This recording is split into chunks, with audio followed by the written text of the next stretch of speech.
Greetings, Captains. Joe here from Tilting Point Games to provide a quick review of the previous roadmap we released and a snapshot of our current one.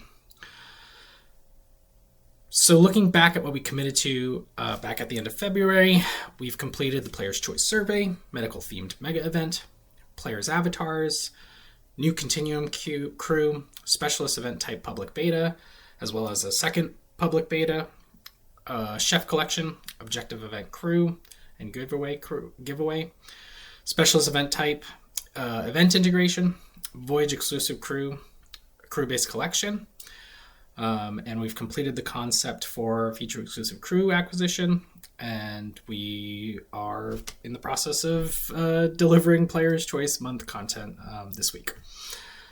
In addition to that, we also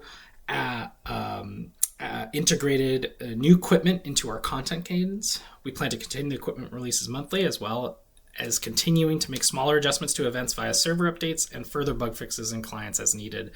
But we are considering our major development effort of event work complete. With all that being said, let's take a look at what we are promoting to development and what we'll be working on next.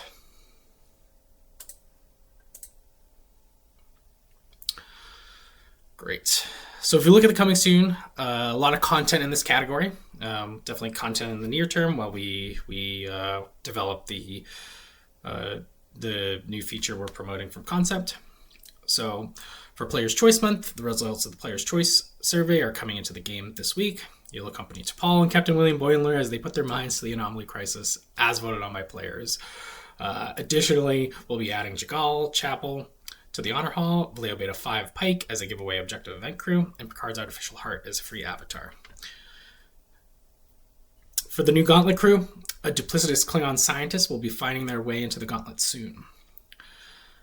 Additionally, there will be a new series-based collection.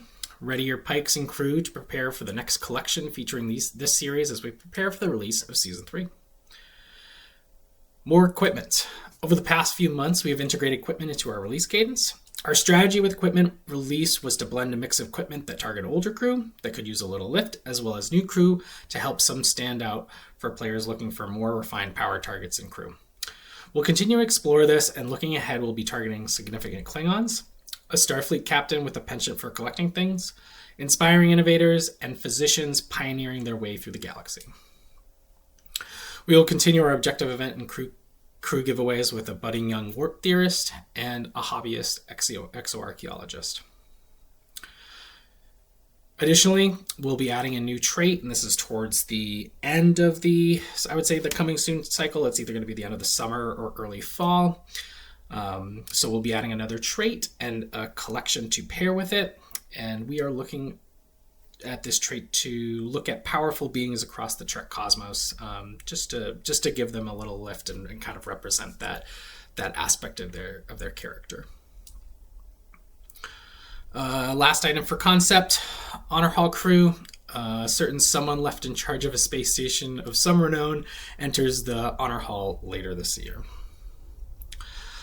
All right. I'm sure this is what most of the discussion will be about, so let's hop into development. For in development, we are planning our celebration for Star Trek Day.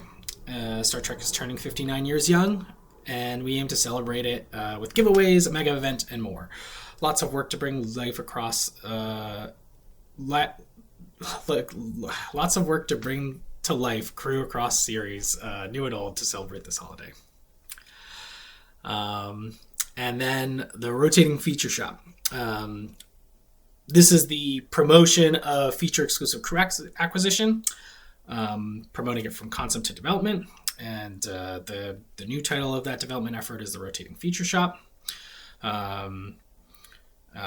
So to dig in a little bit about this, the concept is a new space where Gauntlet and Voyage exclusive contents, as well as some other rewards, will be featured in the shop, and that shop will be accessible, or those rewards will be accessible through currencies, which is going to be an addition additional reward as far as participating in voyages and gauntlets. These are the features, not the events. So players will earn a new token in gauntlets and voyages to unlock these rewards from this new shop. The shop is going to be seasonalized, so rotate. So contents will shift to expire, and that's the way we can still sort of maintain and gate the rewards as they exist within the features themselves when we introduce new rewards, and then have them sort of waterfall into this more accessible space, but still tying it to the performance and the participation in those feature spaces. As part of this feature development, we are also looking at some optimizations in Gauntlet and Voyages, including some alternate scheduling for Gauntlets. I know this has been a long requested adjustment for those that aren't in the time zones that the Gauntlets end on, as well as additional ways to interact with Voyage's antimatter, which would be applicable both to Voyage events as well as the Voyages feature. The last development item, and this is part of the same development effort, is going to be quality of life focused on the store. So we're looking to improve the existing storing experience, including a few items such as crew info available at the store level. So no longer migrating to the cryostasis vault to take a look at the new crew stats to determine whether it's worth pulling on a pack or not. Remembering the speed preference, another thing that I'm sure is going to allow people to feel better about pulling their stores of premium portal packs and whatnot. A new pack reward moment. The game is approaching 10 years old, and our reward moment definitely reflects that, so something we want to judge up a bit. And organizing the store UI just to reflect some of the changes that we talked about above. Excuse me.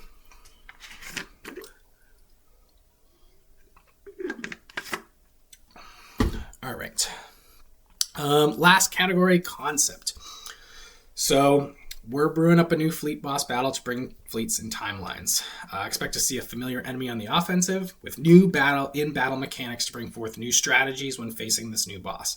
We'll also be adding incentives to completing the Doomsday Machine to help newer players make progress along the way of defeating this new enemy, while unlocking progress on a new Captain's Bridge, buffs, and exclusive rewards. The STT 10-year celebration. This is actually kind of parallel to development, but January of 2026 marks the 10th anniversary of Star Trek Timelines. Throughout the back half of the year, we'll be reaching out to players, developers, and partners of all kinds to tell stories of their time playing this game. 10 years is a milestone achievement, and we aim to celebrate it with Saurian brandy in hand. So if you do have any stories or things that you want to share about your time in this gaming community, please reach out to me on Discord, and or send me an email, and I'll have it here as well. And we'll try to compile these into a video or some method of sort of celebrating this really tentpole achievement. It's amazing to have been part of this product for as long as it's been live with the player base. And last and certainly not least, and certainly in step with the above, Convergence Day 2026. This is sort of the in-game narrative wrapping and content that we want to deliver with the anniversary. We're planning some fun characters and stories for our Convergence Day mega event next year. Our ultimate goal is to fuse all these concepts together, and frankly, to aim to do anything else would be futile. So we look forward to bringing you all of that in the next 2 to 6 months as this stuff starts rolling out. As we did with the specialist walkthrough video, we'll be opening up a thread on Discord. That's where we're going to have active live discussion regarding any of the items above. And we hope to hear from you there. And yeah, that's all we have. So live long and prosper, captains, and we'll see you at the next one. Take care.